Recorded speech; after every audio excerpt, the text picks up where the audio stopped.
So thank you very much for inviting us to talk today. We're going to discuss some issues around how to try and improve the effectiveness of capacity strengthening programmes. We're very keen to make it interactive, so if there's any questions as we go along, please do stop us, and equally we might interrupt each other as well. So there's lots of definitions about capacity strengthening. We've just put one there. It can also be called capacity building, capacity development. As far as we're concerned, they're all the same sort of thing, really. So I don't think this is the right audience that I need to convince that capacity strengthening is important for development. But these are just some of the main issues about why it is important. The developing countries particularly need capacity to solve their own problems. They need to be able to home grow their own scientists and to have strong institutions if they want to inform policy and make their systems more effective. There's certainly a lack of local capacity to implement and scale up research and innovations, and it's a critical bottleneck in trying to reach development targets. And also, particularly for somebody like DFID, the funders need to show that their investments provide value for money and impact on development targets.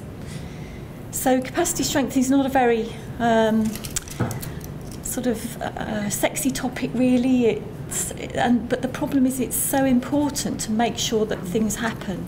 And so it doesn't necessarily get the priority it ought to or the attention it ought to get. So what we do in the unit is research into capacity strengthening. And we're an academic institution. We have to put together multidisciplinary teams. They're very flexible teams depending on the projects that we're working on at the time. So we have a lot of part-time people in and out.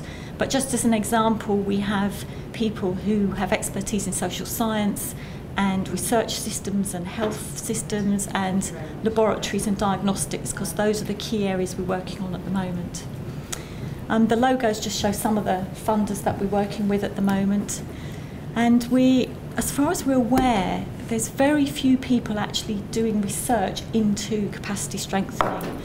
And so we do have a network of other researchers that are interested in this, but as far as I'm aware, we're the sort of driving force behind a lot of the publications that are coming out at the moment around this area.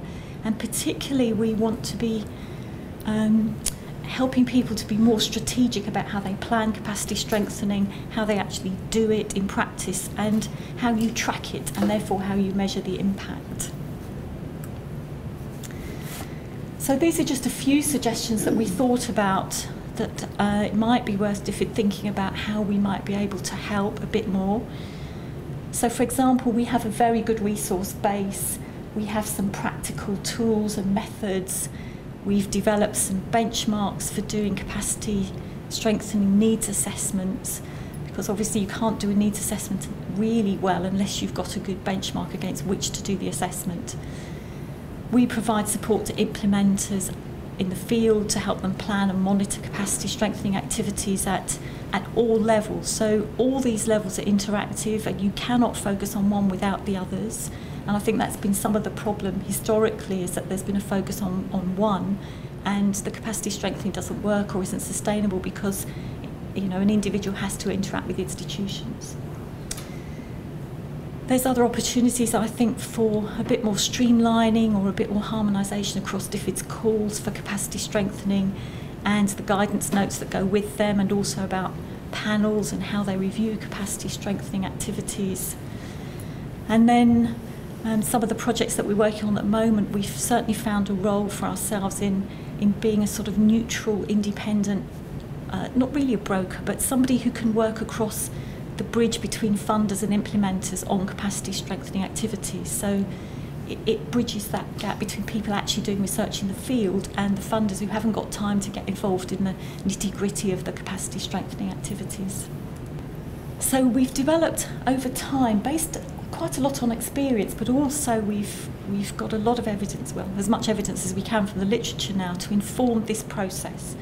And this process we use in all the different contexts that we work in. We've tried it in health and non-health.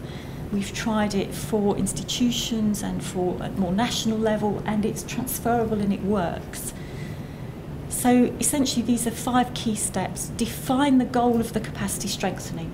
and define how you want to reach that. And that is often a huge missing step in any capacity strengthening programme. Then we look for the evidence to define what the optimal capacity is to achieve that goal, and that's what we've started beginning to call a sort of benchmark. So what does the ideal capacity look like? Because you need that before you can start doing your needs assessment. So step 3 is very much around identifying the existing capacity. What are the gaps compared to your benchmark or your optimal capacity? And then after that, it's just sort of straightforward project planning. So then once you've got your gaps, you develop an action plan. In that action plan, there are indicators that you can track. The indicators will need to change because we found that as capacity gets built, you need more and more sophisticated indicators and at different levels. So it's not that you fix the indicators at the beginning of the programme for capacity strengthening and then you measure the same things all the way through. You need to be very flexible about it. So we're just going to give you some examples of how this works in practice. And we're going to give you examples from 3 studies that we're actually working on at the moment. So I'm going to hand over to my colleagues to do that. So Stephanie's doing the first one. Okay, so thanks, Amanda. Since 2012, we have been involved in a project with one of the units in our school, CNTD, the Center for Neglected Tropical Diseases. And that project was targeting laboratory systems and strengthening the capacity of laboratory systems. And first, before I describe the project itself, it's important to have a little bit of a background why this is important. So the lack in laboratory systems is obviously a major barrier to achieve. There is a London Declaration of Neglected Tropical Diseases. I'm not sure how familiar you are with that, but basically it's about the prevention, control, elimination and eradication of neglected tropical diseases that are the main aims. So in laboratories are obviously needed to verify changes in the disease prevalence, and also to strengthen the capacity we need some systematic and measurable capacity strengthening activities for those CNTD laboratories to actually produce reliable data. So CNTD has asked us to work with laboratories. So CNTD basically works with national programs in African and countries and Southeast Asia, and support national programs with their MDA, with their mass drug administration, to basically eliminate NTDs. So they have asked us to work together, like have this broker role between the laboratories and then CNTD to develop capacity strengthening plans. Okay, so what I'm going to do is talk you through each step that Imelda presented already and see how it is applied in a laboratory system. So the first step was defining the goal. What is the goal of laboratory capacity strengthening? And for most of the laboratories we're working with, there are 4 laboratories in Ghana, Malawi, Kenya and Sri Lanka. And the main goal for most of them was to become a regional reference research laboratory. And then we were trying to define the optimal capacity for laboratories, NTD laboratories. And in the beginning it was about lymphatic filariasis, but then it has become broadened a little bit, CNTD broadened the scope. And with those labs, then we developed capacity strengthening plans that took into account the individual level, the institutional level, the national level, and the international level. So it was quite a holistic plan we had for those laboratories. And what is really important is that we included all the stakeholders and different level of people working in the laboratory to see like what different needs are. So it was really participatory, so we try to include like every level to see.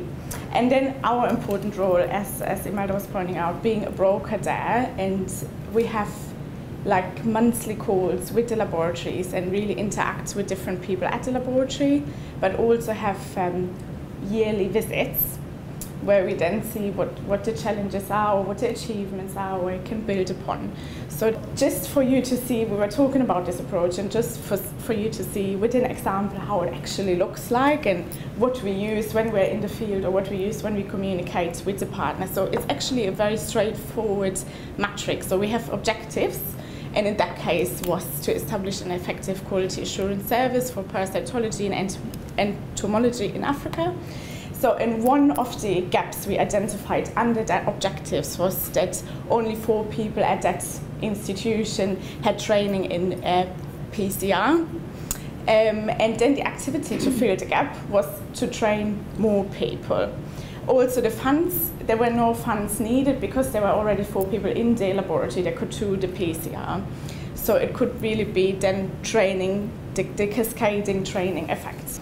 And the indicators were the number of people trained, but not also, we also wanted to see what are the results of the PCR, because you need to see whether, how they produce it. So we have a laboratory specialist on board who can verify this then. So, and then we have the second last columns is basically how we follow up on those activities. Like the first one was a Skype call that we do every month. So they told us they had more training and 2 more people had been trained by that time. Then when we visited, there were in total 14 people who could do, and you see the difference. So that was really what they needed then, and the activity has been closed. But may I just remind you that capacity strengthening is not only about training. So for this system, it's also more at the institutional level, and how they identify funding and how they collaborate with their partners. So that is just one example of one activity. Like, it includes much more in. And if we go back again, to give you some of the main achievements for each level. At the individual level, the main achievements, because the project is now coming to an end from our involvement, at the individual level, obviously people have been trained in molecular techniques and could do PCRs, and were much more aware of the capacity strengthening projects, and were able to reorganize the lab. At an institutional level, 2 of the laboratories are now in the process for ISO accreditation. So they have really managed to make a big leap in their capacity in that sense.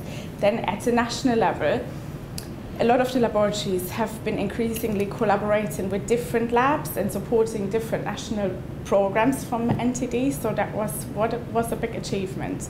And then at an international level also, what was interesting to see through the involvement, labs have been connected within Africa. For example, the Kenyan lab has collaborated much with the Ghanaian lab, so the South exchange has been really promoted through the whole process. So that are all important aspects, and that is from the CNCD project.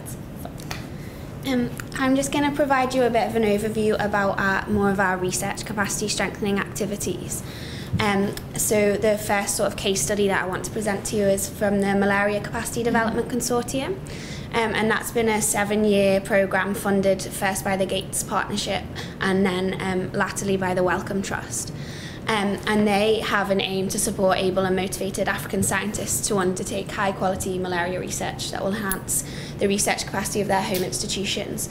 And obviously the capacity strengthening goal that was identified within that is to strengthen the capacity of 5 African universities to support PhD programmes. And then within that, they have registered 3 to 4 PhD students at each of the African institutions. And then the idea was that these students and strengthening the PhD programme would then strengthen institutional capacity more widely. So we were involved at various phases throughout the MCDC consortium. Firstly, to conduct a baseline evaluation to assess the capacity of the 5 universities to do PhD training. And that involved, so step 2 of the CRU's 5-step process.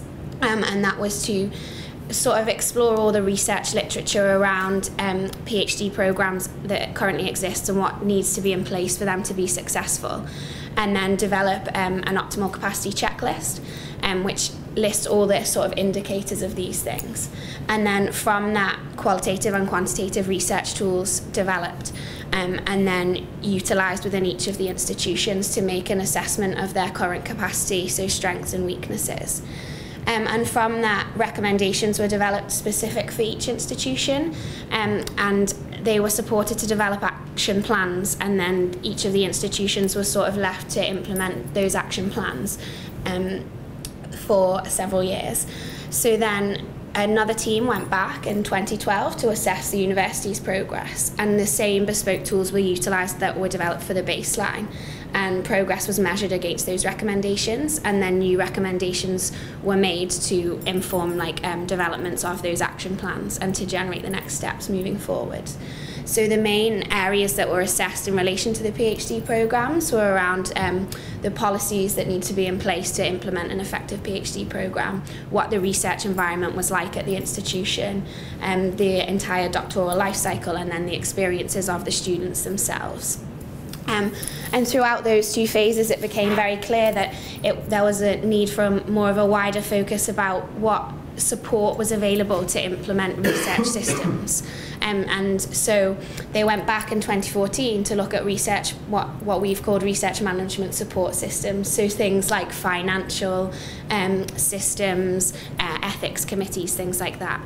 So a new optimal capacity checklist was developed around that specific area of universities, and new tools developed again. And then the same process, so a baseline evaluation of that element of the academic institutions, and then recommendations for research management and support systems within those institutions. And then since those sorts of things, we've had ongoing tracking of progress, so constant Skype interviews and things with the research partners in the African institutions to see how they're doing, what things have been implemented, what indicators need adapting. So that's just an overview of how we've supported the Malaria Capacity Development Consortium. And a lot of lesson learning from that we're able to put into other research capacity strengthening programs that we work with. And another one of those is the Royal Society DFID African Research Capacity Building Initiative. And that began in 2012 and will go on to 2018. And that's the Royal Society are managing that, but it's funded through DFID. And the overall aim of the scheme is to strengthen the research capacity of institutions within sub-Saharan Africa. And the way they're doing that is through a sort of north-south research consortium model. So there'll be 2 rounds of funding. And in the first round, they have given out 5 awards to 1 UK institution and 3 African institutions, so 5 consortiums that are made up in that way. And they've done, so there'll be another round where they'll fund another 5, so 10 in total. And their key goals of their capacity strengthening activities are to have, as they're noted, their well-trained staff shaping future research and academic communities, sustainable multidisciplinary partnerships, and an increased research capacity of individuals, universities and research institutions in sub-Saharan Africa. So the evaluation will follow that 5-step process that we all keep banging on about. So the goals have already been identified, as I've already stated, in line with the theory of change. And then the optimal capacity checklist, again, has been developed based out of the theory of change and the key themes that have been identified from the theory of change. So just some examples, there's indicators at all of the different levels. So at the individual level, there's specific indicators around sort of continued professional development, so paper writing, grant writing, things like that. Then at the institutional level, looking at the infrastructure, so some of the lesson learning from the MCDC programme around are ethics committees in place, what sort of research management systems do they have. Then at the national level, links to sort of research uptake, and is there the demand there within these places for research, and are researchers using research to inform policy? And then at the international level, how the North sort of South partnership can engage in international partnerships and collaborations. And then I suppose at the consortium level, are all of the stakeholders that are involved in these consortium, are they all involved in agenda setting, or is it very northern-led, and how southern partners can be encouraged to share their ideas more? And then obviously there's a lot of lesson learning between all of the levels from each of those indicators. So then step 3 will be for us to do this skill gap analysis with each of the consortia based on the indicators that have been previously generated. and then we'll work with each of the consortium to develop their capacity strengthening plans, and to develop the action plans that look like what Steffi's already presented to you. And then we'll work with each of the consortium to jointly monitor and evaluate their plans through the use of capacity strengthening champions. So not just increasing the capacity of the research institutions to deliver PhD training, but also of people within those institutions to conduct capacity strengthening activities and audits and things like that. Thank you. Okay, so just the last couple of slides now, just to explain that these approaches, you've seen 3 examples of using a similar approach, and I think we can get common indicators, but then for each project, obviously there are very unique indicators as well. So we have been using this sort of approach in other areas. So for example, we do some work with WHO TDR. They put out specific calls for research capacity grants, and we've been helping them develop some ways of assessing those grants and giving guidance to the applicants. They're also just about to, or they have just put out a call for institutions in Africa to take charge of running PhD programs, so they're delegating out some of their research capacity building to institutions, and obviously those institutions need to be assessed by WHO for their research capacity, and so they'll be using some of the lessons that we've learnt from the previous projects. I've just come back from Zimbabwe, where we used the same approach to look at research capacity in the blood services, and they're not research organisations, they're service organisations, but they really need research in order to make their services much more effective. And so it was a slightly different scenario, but I'm sure that there are other services that also need research where we could do something similar. And it was really helpful. We weren't sure if it was going to work, so it was a bit of a test for us. And it did work really well, using this, exactly the same approach, the same tools, the same areas that we looked at as we did for the universities in Africa. We just had to do some adaptations. And then we've also been inputting to Essence, which is a group of funders, including DFID and other global funders, trying to harmonise some of the guidance and evidence about how to do and track and look at the impact of research capacity strengthening. So we have also done some theoretical work, just searching through the literature, trying to get ourselves a very good state-of-the-art evidence base around capacity strengthening. And these are just some examples of the things that we've synthesised from the literature. So we've collected reports from funders in the Essence network about health research capacity strengthening, and we've pulled out from that a lot of information because there was nothing in the published literature, so we ended up having to go to the funders' own literature. The 5-step approach was based on literature and evidence and expert input.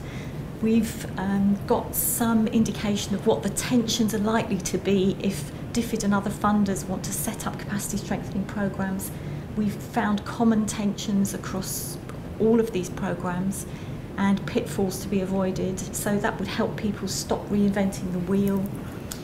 We've got some of these indicators which can be common indicators, and then on the back of those you add in unique indicators for the projects. We've collected together all the frameworks we could find that people have used to evaluate health research capacity strengthening. And then we've got this benchmark for laboratory capacity, for example, which is important in many areas, not just for neglected tropical diseases. So those are just examples of sort of generic tools that might be helpful. So this is the slide you've seen already, but it's really just to now, maybe you could see where we're coming from with these examples. So that's it from us. Thank you very much.